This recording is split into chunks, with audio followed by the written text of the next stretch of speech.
Welcome back to another episode of Voices of The Grange. As you may already know, it's a student-led podcast where we share stories, ideas, and people that shape our school community in aims of showcase the academic, artistic, and cultural life of our school through meaningful student-led conversations. Today, I'm especially pleased to welcome a person who has recently joined our community and who brings extensive international experiences in education and school leadership. I'm delighted to welcome our head of senior school, Mr. Richard Quantrill. Mr. Richard, thank you very much for being here. No problem. Hello, Salvador, and thank you for inviting me. I'm very pleased to be here with you interviewing me. Okay, so we're going to start with icebreakers. Simply pick one option, okay? Coffee, tea, or mate? Definitely coffee. The Beatles or the Rolling Stones? Definitely the Beatles. Ceviche or fish and chips? Fish and chips. Liverpool or London? Liverpool. I study there. Football match or live concert? Definitely live concert. Would you prefer having fingers the size of your arms or having arms the size of your fingers? That's a tough one. Fingers the size of my arms. The other one. Arms the size of my fingers. And why would you choose that option? None of them are great, to be honest, but maybe I don't want huge limbs from my body. Yes. Okay. Now let's go to another section of questions. Okay. Personal interests. Mm-hmm. You spent many years living, working across Latin America. What has been the most rewarding part of that experience? A good question. I would say that getting to know different cultures and within that, learning Spanish. So when I moved to South America, Peru, I didn't speak a word of Spanish. And so it was very difficult for me to communicate and because of that, to get to know the real country of Peru and the culture and the customs and the people. And so I learned Spanish within the first couple of years. My mother-in-law taught me Spanish. She was very patient with me and taught me Spanish. She didn't speak English. And when I learned Spanish, that allowed me to know a lot more about the country and the customs and get to know people, travel around. And I think when you travel around a country, you get to know a lot more what's really under the surface. So I think the culture, but through learning Spanish. That's the most difficult part. Being bilingual in English and Spanish must have opened many doors professionally and personally.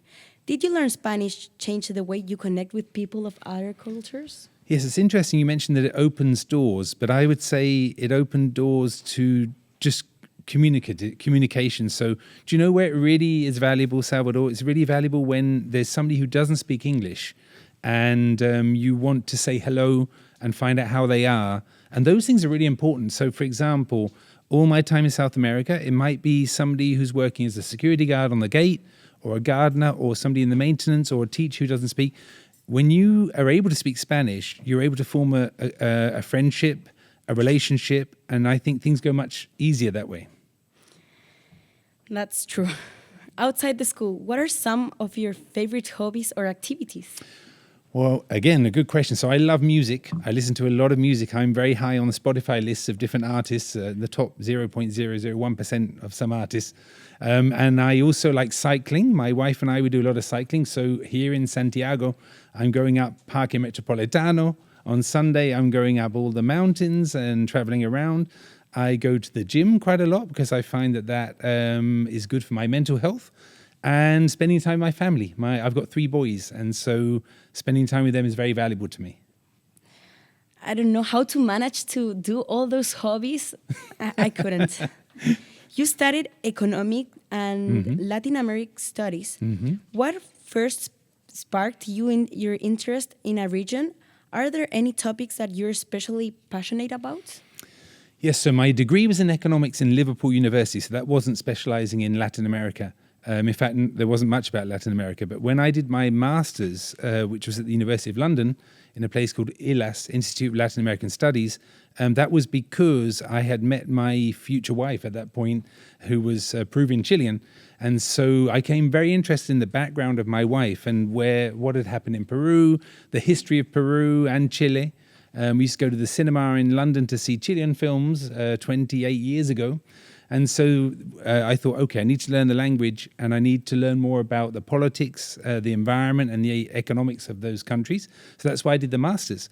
What am I particularly interested in? A little bit the crazy politics of Peru and Chile. The backgrounds, so who was president and why, especially when there's been difficult moments for a country like a dictatorship or authoritarian rule, and how did the country respond and what happened in the return to democracy.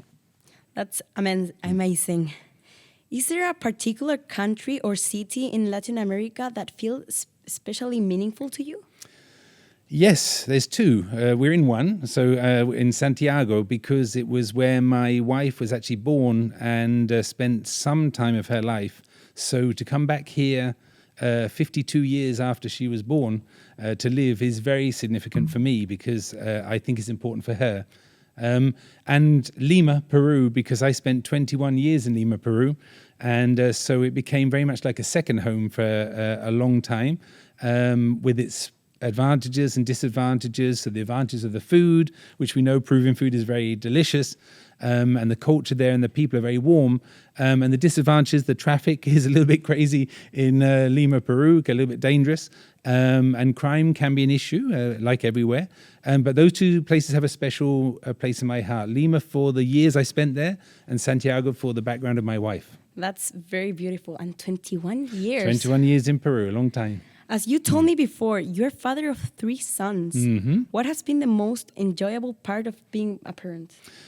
So it's the most enjoyable part has been watching them grow into now they're young adults. Now my oldest boy, I have 3 boys. So Marco is the oldest one. He's 25 now. And what's been great is that I saw him. He was very nervous when he was born, and I've seen him grow into a very accomplished young man who's got a girlfriend. He lives with his girlfriend, and he has a job in computer design. So he does computer programming with Python and different levels of that. So to see him go from a baby when he was born in England, actually, to living in Peru and then now working in Lima, Peru, it's great to see your children grow up and achieve things. My second boy is a musician and has always been very open-minded and very communicative. He's a very dynamic person. And so it's nice to see him producing music. He's a rapper, a guitar player, a piano player. He's an all-rounder on music. And it's nice to see children with different abilities and skills.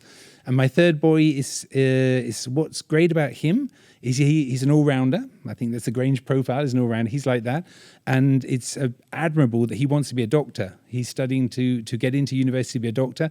And I think he'll make a great doctor. And it's nice to see when he was born and to where he is now, is that progress that I enjoy seeing in them. That's very beautiful. Mm-hmm. And finally, if you could plan your dream family trip anywhere in the world, where would you go? Oof, my goodness. I think it would be Scandinavia. So it would be Denmark, Sweden, Norway, spending a month or 2 there. They're very expensive countries to travel around. But I like nature, and I also like cosmopolitan, modern cities. So an ideal city would be Oslo, Copenhagen. And one of my favorite bands I used to work with is a band called Aha. Probably you don't know. They're from Norway. And it would be great to go to their home country and see the culture up in Scandinavia. That I'm shocked. And that's very interesting. I'll never imagine that coming from like a head of senior or something like that. But there you go. Yes. Okay, let's move to the other part of questions of journey and background. Mm-hmm. Mr. Quantrill, you have over 20 years of experiences in international education, particularly in Latin America. I'm sure many people in our school community would love to learn more about your journey.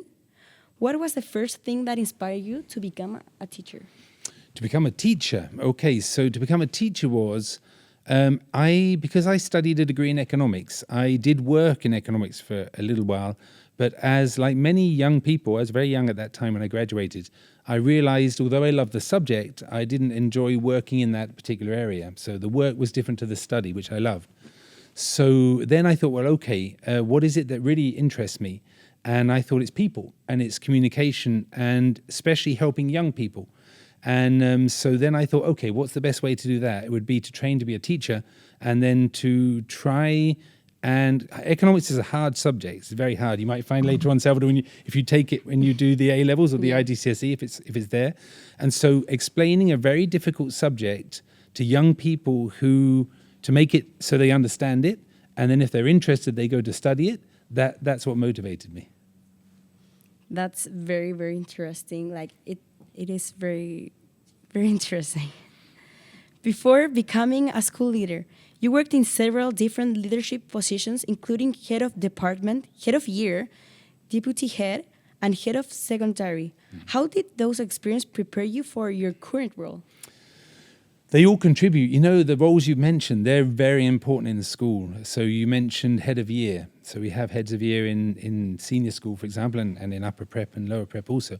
So as a head of year, you learn the pastoral side. You know, so you're at the front line there of knowing, okay, this pupil has something going on in their life that they need support with. It might be academic, it might be something in the family, or it might be with a teacher, or with a friend, or they're being bullied, or whatever. And the role of the head of year is to support that pupil in navigating that difficult moment. That contributes to being a school leader, because school leaders have to be able to understand that that's going on all the time, and they need to intervene to support those heads of year and those pupils sometimes. It's very nice talking to a pupil who's been through a tough moment and then says, well, the school helped me, or you, Mr. Richard, you've helped me, or the head of year. So they all contribute to what you become later on as a school leader. A head of department, on the other hand, is far more academic. They're on the curriculum, they're on the way the lessons are planned. And so I'm a little bit obsessive. You might hear later on about teaching and learning. I'm fascinated by teaching what's going on in the classroom.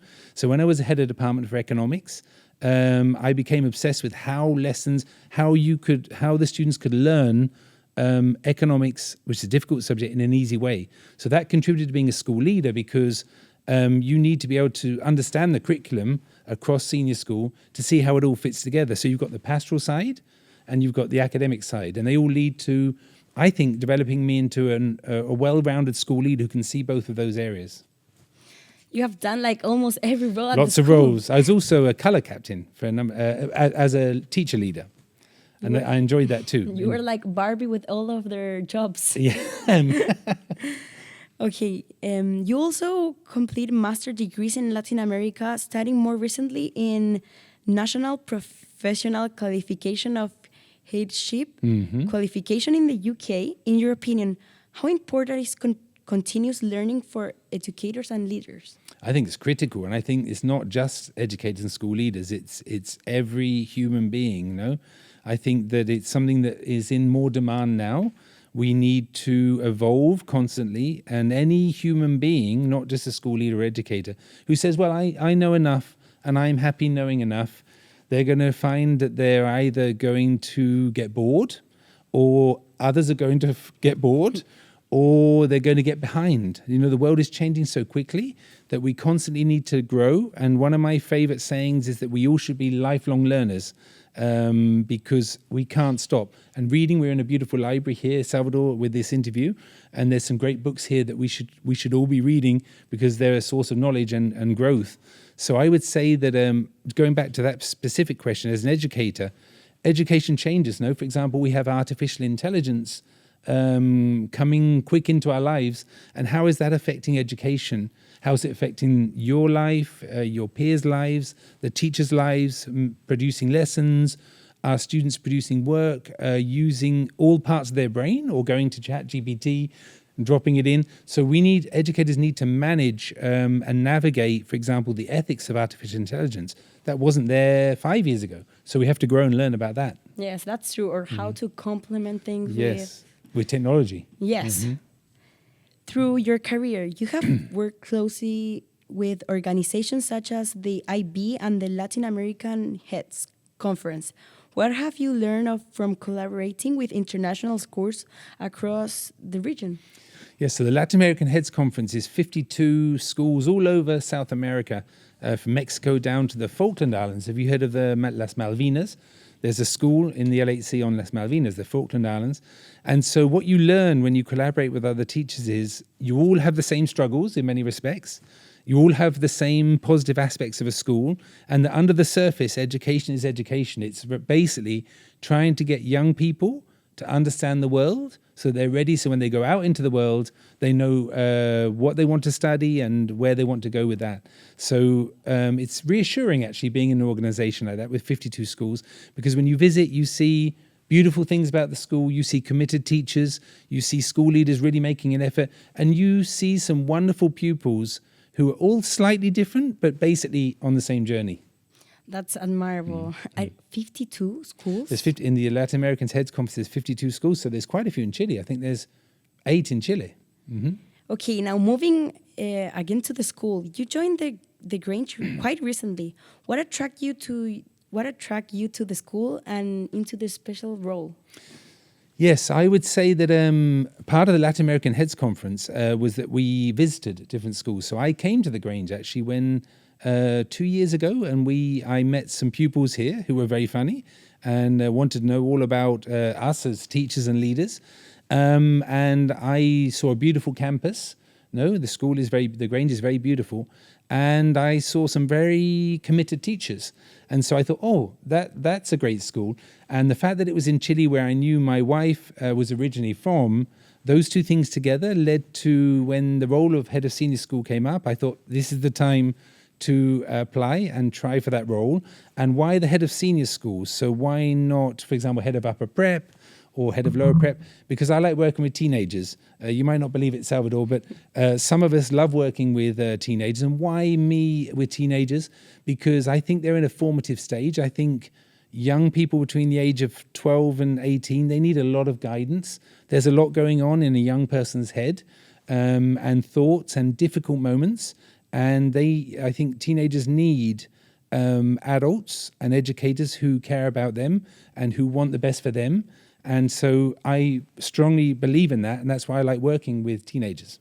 So you almost had like an instant connection with the school. Absolutely, yes. You could say that for sure.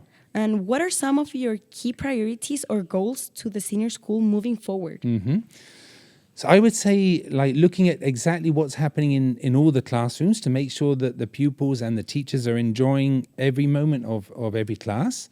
I would say looking at how the pathways of a student going through senior school. So let's imagine a student enters in Sétimo Básico. Can they all find the route that they want, where they can find their passions and interests during the time there? When they leave in cuarto y medio, in form medio, do they then say, yep, I discovered things that I really enjoy so that I can go on after school to university or to work? So I think one of my goals is to make sure that every pupil is able to say, yep, that got me. I was able to find something that is a passion and interest.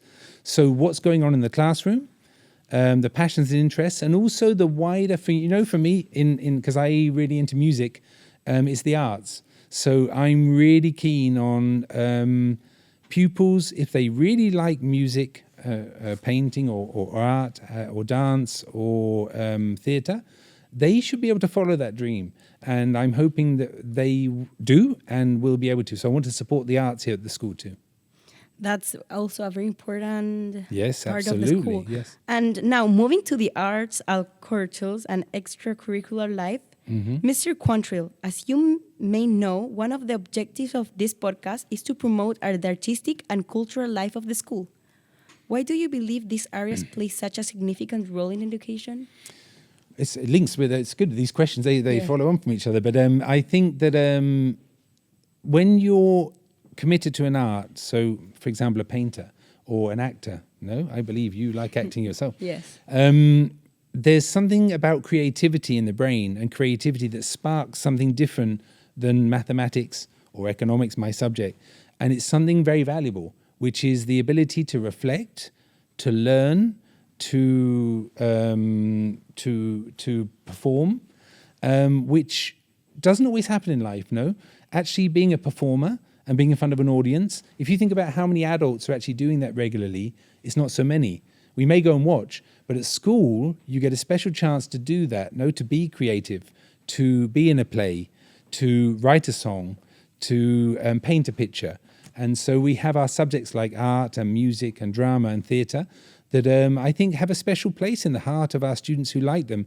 And I think for that reason, they have a very particular skill set and enjoyment level that you can't find in other subjects, and therefore they're really important. Yes, as you said before, it's very important, like trying different things. Absolutely, yes. Why not try to? Yeah. And an interesting fact that I understand that earlier in your career, you worked in the music industry as a music promoter. Mm-hmm. What was the experience like, and what did you take from it? So I worked promoting bands to the youth market. So it was really marketing of music. So it was working with bands, you probably haven't heard of them, but a band like Linkin Park, or a band like U2 and Bob Marley, who is a reggae artist. You've probably heard of. Yes. Yeah. So we were promoting them. So there were some big benefits of that. The benefits were I used to get lots of free tickets to concerts. So we used to go in London to lots of free concerts and get. In those days we had CDs and vinyl. It wasn't Spotify. So those were expensive. So I used to get those for free too, which was great. And to see a band go from small to really big. So I've seen bands play at Wembley Arena, which is the biggest stadium in London with 80,000 people. And I remember seeing them when they were playing with 200 people. A band called Blur is like that, for example. They were from the 90s, a British band called Blur. So I think I learnt that. And it's also a very creative industry. Very dynamic, and you always learn from industries. I think my natural industry is education, honestly, but I thought that I had a good time at that time in the music industry. Yes, you had a very cool job. Yes. And are you saying I don't now? Is there a cultural experience or performance or event that has stayed with you over the years? Yeah, I would say seeing some particular concerts. So, it's very specific, but I remember seeing a band called James. They're a band from Manchester in the UK. And I remember, I'm a big fan of them as a band. And I remember seeing them in a venue for 200 people. They did a special concert with an acoustic guitar. So they normally play big stadiums. But I saw them with a very intimate concert with just guitars and vocals. And that's a very special moment. And if you like a band and you see them very close up, that cultural event is really special. It's like a completely different experience. Different than seeing them with, 20,000 people. Yes. Yeah. Mm-hmm. And now let's look back to your teenage years. My goodness. What is one of your school memories that still make you smile or laugh today? Oof, I think there are many. I think I have a very British sense of humour. So what does that mean? It's very caustic. The word caustic means it's a little bit dark in the sense the British, they like making, I don't know, maybe difficult jokes for other cultures to understand. And I grew up very much with that type of humour. And so in school, I was actually a very good student with my IGCSEs or my GCSEs. We were the first year ever in the UK to do GCSEs, ever. And I did very well with my academics. And then in my A-levels, I also did very well. So the truth is, I was a really good student. But I did, at the same time, I was a very friendly, I hope, likable person for teachers and students. So I think I was academic, but I was also quite social. And that led to a lot of smiles. And did you ever get involved into any harmless mischief during your school years? Mischief? No, I didn't like playing around in class. I didn't like that at all. I got embarrassed if I played around in class. I was one of those students who was quite quiet. I liked to participate with the academics. Not really. We had a lot of fun, but it was not really it was like good fun, let's say. Yeah. Yes, and to finish, what advice would you give to the students who are still trying to discover their passion and future of the path? And also, what advice would you give to your younger self? Oh, they're two really good questions. So the first one about and that might be many pupils in the Grange, for example, who are still looking for their passions and interests. So there's an English philosopher called Alan Watts. Okay, you can look him up. It's Watts. He was a philosopher who said something stuck with me. No, he said, okay, if you don't know what your passion and interest is, imagine that money didn't exist, and money wasn't the big thing that you had to worry about in your life. What would you do? He said. He was asking these pupils in a speech, and they were like, "What do you mean?" And he said, "No. Think about it. If money was you didn't have to worry about money ever in your life. What would you do?" And a girl put a hand up and said, "I would ride horses." And he said, "Well, you should do that. You should do that. You should go and learn to ride horses." And she said, "But how can I earn money from that?" He said, "Well, if you're really good at if you're passionate about something, you become really good at that. And if you're really good at that, you can find a way of making money from that. Maybe she could open up stables where you keep horses, or she could ride horses and win the Olympics, for example. And so that really stuck with me, no? And it's often a very good question to leave pupils with. If money, it didn't exist, what would you do? Often it can clarify a little bit about your genuine passion and interests. And the second question was to my younger self, no? My advice to my younger self. I was also a bit of a worrier at school. No, I was quite a sensitive boy in many respects. I had a lot of friends there, but I was also, so I would say to myself, don't worry too much and don't worry about the future too much because everything works out. And a good saying to my younger self, and in fact to all young people is, at the end of the day, everything is going to be okay. Everything's going to be all right. That's very powerful. On that advice, I will take it forever on my life. Mr. Quantrill, thank you very much for taking the time to speak with us today. It has been a pleasure learning more about your journey, your experiences, and your vision for the senior school. And thank you, everyone. Thank you, everyone listening to this second episode of Voices of the Grange. We hope you enjoyed the conversation, and we look forward bringing you more stories and voices from our school community very soon. Stay tuned as the next section of today's program is about to begin.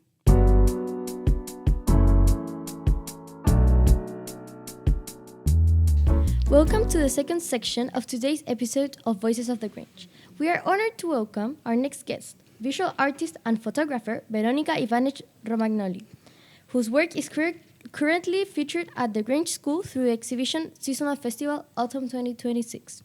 Verónica studied visual arts and aesthetics at the Pontificia Universidad Católica de Chile and later completed a master's degree in photography at Parsons School of Design in New York through a Fulbright scholarship. As our most curious listeners may already know, if they have stopped to appreciate her artwork at the main entrance of the Jean Jackson Hall, her work explores the relationship between light, memory, space, and emotion, and has been exhibited internationally across Latin America, the United States, and Australia. Verónica, thank you very much for joining us today. Thank you for having me. I'm very honored. To get us started, let's begin with a quick round of rapid questions. Just choose one option. Okay. Sunrise or sunset? Sunrise. Mountains or ocean? Tough one, but ocean. Film photography or digital photography? Film photography. Antarctica or the Arctic? Antarctica, all the way. Autumn or summer? Autumn. Black and white or color? Tough one, but color. Hiking or staying indoors with a book? Ooh, hiking. Sushi or pasta? Pasta. Always. Now, Verónica, alongside your artistic career, you have also worked as an expedition guide in places such as Patagonia, Antarctica, and the Arctic. Yes. Combining art, nature, and exploration in a very unique way. For this reason, we know that nature and exploration play an important role in your life. Yes. Where does that passion for mountaineering and expeditions come from? Well, ever since I was a little girl, I had the benefit of being able to go to nature. My parents were keen on doing camping and going into nature since I was 4, actually. So I got exposed to nature since very little, and I always was drawn to it. I was also watching a lot of documentaries about nature and animals since I was a little girl. So I guess that naturally I was always excited about it. And then when I was in college, I got the opportunity to get into the mountaineering class. I actually chose my school because it did have that topic. And ever since I started, I really liked it. So that's really interesting. You've climbed several mountains across the Andes and worked in places such as Patagonia, Antarctica, and the Arctic. Yes. Is there a particular place that has stayed with you the most? Antarctica and Patagonia, in that order. Yes. And why would that be? Well, Antarctica because it's actually a very unique place. Patagonia as well. But I think that in Antarctica, something very special happens with the wildlife, that since it's a very remote place and protected, wildlife is not afraid of you. And I think it's one of the few places in the world that when you approach animals like penguins, you can be close to them at a safe distance for them to not disturb them, but they just look at you and you can appreciate them in their natural environment free. So you can really appreciate what nature and wildlife stands for. Because in most of places that you go, even in Patagonia or other places, if you see a deer or any other kind of animal, they tend to escape from you. Yeah, they run away. Yeah, so being able to feel the whales being very close to you and not being afraid of you, or the penguins or birds in such a way is very unique. Very interesting. You also speak English, Spanish, and Italian fluently. Mm-hmm. Has language influenced the way you connect with people and cultures during your travels? Yeah, definitely, because nowadays English is such a common language, also Spanish, but English maybe more, that you can get into conversations very easily or very openly. And then Italian also connected me to a different part of culture while I was living in Italy, and also meeting my family, because I have actually family in Italy. Very So, interesting. Yes. Mm-hmm. And on a scale from 1 to 4, being 4 the most adventurous and 1 the least adventurous, how would you describe yourself? I think 3. 3? Mm-hmm. And why would that be? Because even though I am very adventurous in so many ways for, I guess, normal standards, there are some things that I would not do, or I am not drawn just to go into adventures just like that. I love to, but I think that I do hesitate about some things a little bit more. Some things are dangerous. Yes, exactly. Yeah. Finally, if you could photograph any place in the world that you have yet not visited, where would you go? Mongolia, I think. And why is that? Because it's a very remote place. It's hard to get there. And there is people living there still in their very unique way. And I think it would be a very different way of living that I have not experienced myself. They are nomadic. They live in a very harsh environment. They live from nature and the animals and everything. So their system of life is completely different, and the landscape seems to be something very unique as well. Very interesting.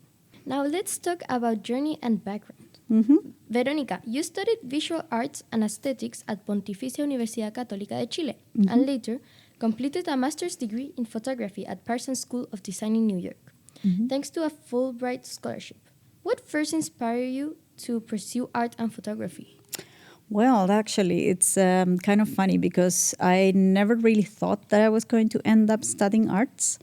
I always liked the arts. My family is very related to it. My father is an architect, my mother a designer, my grandmother a musician, but I thought that maybe it was going to be architecture. I liked science at the same time, but I could not find a science job or something that would convince me. So I went for the arts. And my first attempt was architecture, but because of different situations, I ended up in art. But the funny part is that the year before school, I learned about someone that knew how to mix colors to make them precise. She was an art student that very efficiently knew how to do the skin color. And when I realized that she was adding blue and knowing that, I thought that arts was a very interesting career because you could learn about materials and about how to do things. Yes. So that I got really interested, and because of destiny, I ended up in arts. Yes, destiny. I read that part of this inspiration came from your childhood and from growing up in a space with little natural light. Mm-hmm. Could you let us more about that connection?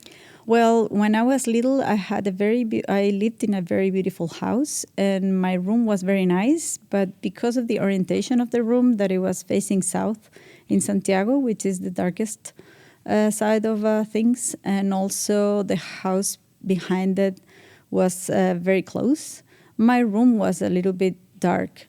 And I tend to not want to be in that room. I used it and everything, but anyways, I like it more to be in the garden or in the second floor of the house, which had much better lighting. So then along the years, when I was actually in school and studying photography in art school, I realized that light was something very important for my feeling. And actually, I asked my father to open a window in the roof of my room because of that. And then that connected to my research in the master's degree, but that was later on. Throughout your career, you have worked not only as an artist and photographer, but also as an expedition guide, photography teacher, and even an Antarctic expedition. How have these experiences shaped your artistic vision? Well, I think that the experience of being in so many different places and with different lights and different landscapes and things had drawn me to observe a lot my surroundings and trying to capture them in so many different ways. So the camera has been a very big companion in these journeys.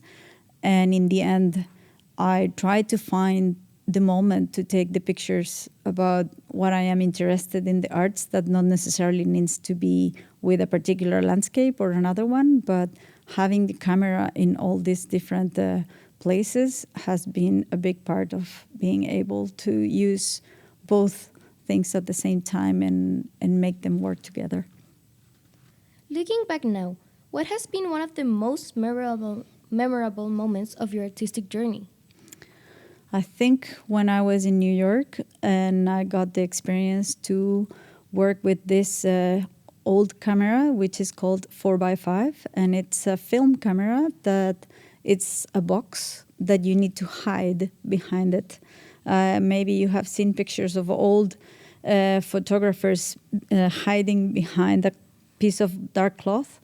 That is actually still a system of photography that you can use, and this was the camera that I got the opportunity to work with. And while I was looking through the camera, I could feel the image illuminating my face, and that was the feeling that made me thought about how light was shaping the spaces and how important it was, and I think that was a very memorable moment. Now, let's talk about your current exhibition and creative process. The Grange School is currently hosting your installation seasonal festival, Autumn 2026. Could you tell us a little about the concept behind this exhibition? Well, that was a study about the light, again, how light shapes the environments that we live in, and these environments could be interiors or exteriors. And for that particular series, I took the city as the topic. So I photographed different places of the city that I wanted them to be places that you can recognize in an urban landscape. So there is an image about a park, because we all have experienced a park in a city, or there is an image of a highway, which is also a normal thing now in a city, or a bridge, or a panorama which shows the whole city. So my idea was to try to connect the viewer with the place that he's living and maybe recall some of their own experiences through these images. That's very interesting. Your work often invites people to stop, observe carefully, and reconnect with their surroundings. Why do you think this is especially important today? Because life nowadays is very busy and fast. Everything is for yesterday. People is running from one place to another.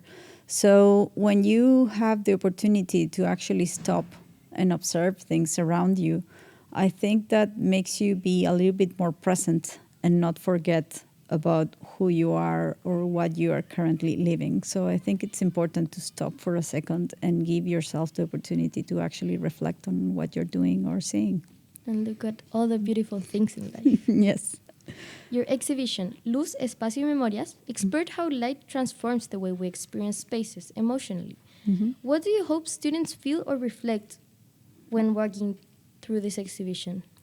Well, I would love them to understand that We are in a space that is currently, permanently changing and moving, but at the same time, it has very beautiful things that we give for granted, because we all experience the light moving around the spaces that we live in, but we don't normally stop to actually observe how it's actually affecting our feelings about places. So I would love to have them understand that actually the everyday life has a lot of beautiful things that we kind of forget.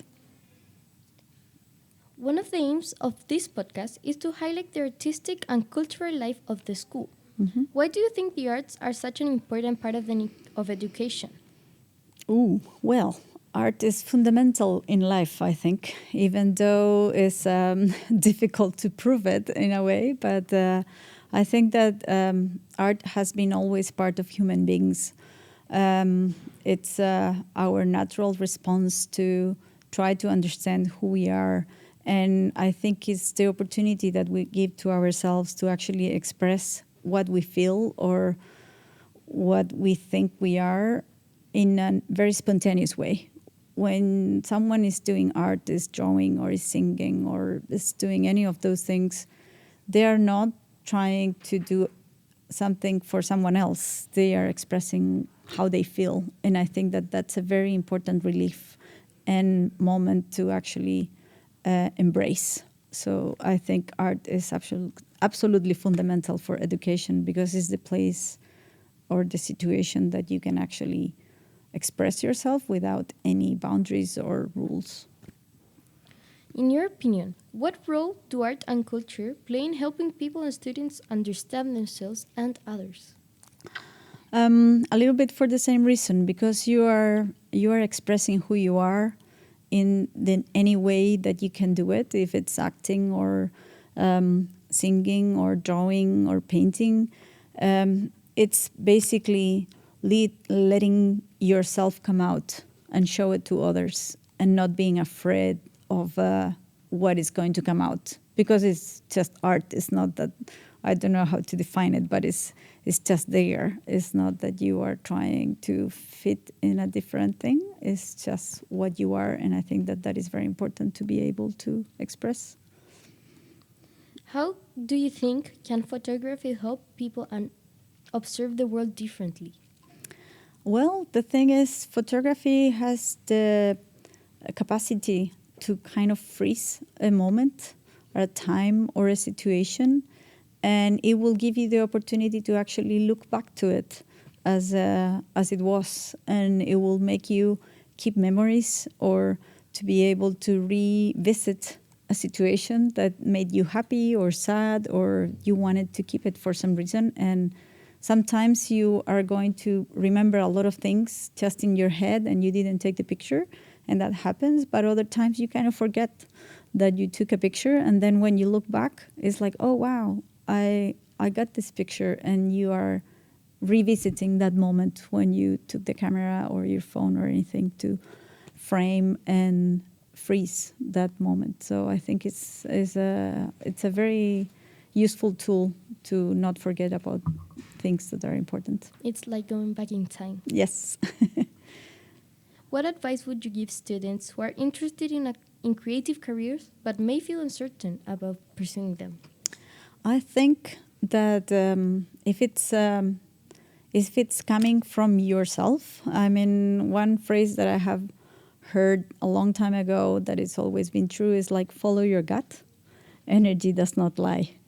And that's about it. Basically, if you feel it inside of you and you really need to do it or have to do it, you should always do it. Even though maybe you're studying something different or you're working in something different, if you have a necessity to give yourself an expression, any way it is, you should always keep doing it, even if you're not maybe working on that particular field. If you're not becoming an actual artist because, I don't know, you didn't like it that much or you were afraid, never stop doing it. Because at some point, if it's really what you need to do, it's going to come out and cross path with your actual Like destiny. job. Yes. A while ago, We talked about how photography can make you go back in time. Let's go back in time to your own school days for a moment. Okay.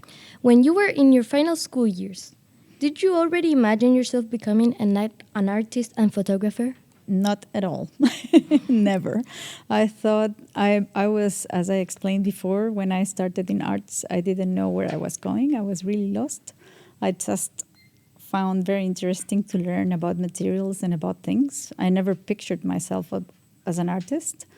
But then I discovered photography along the way of my art school.